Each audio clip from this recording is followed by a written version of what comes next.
You know, one of the questions that we've been getting week after week is the 10 and 11-year-old coach that's indoors that wants to figure out how to add throwing, like pitching program, into their actual practice time. Can you talk a little bit about how do we fit pitching into a practice when we only have an hour and 15 minutes or an hour and a half and we have so much to do at practice?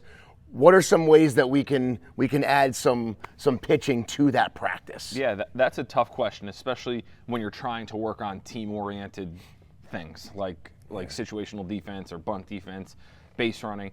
So there's two different ways we like to do it. One is we add it in at the end of every throwing program, right? So what we'll do, and Duke and I have shot a video before where, we're partners.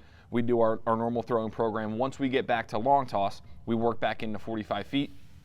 And now each person on, let's say it's on the line, is now the pitcher. The other way to do it is if you have another coach, I don't mind sending pitchers one at a time to work with him throughout practice, maybe going down and getting their bullpen session in and doing it that way.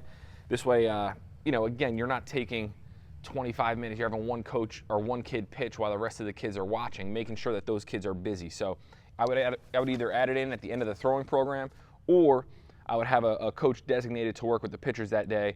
You take one kid at a time for 5 minutes. It could be during batting practice. It could be during the defensive stations.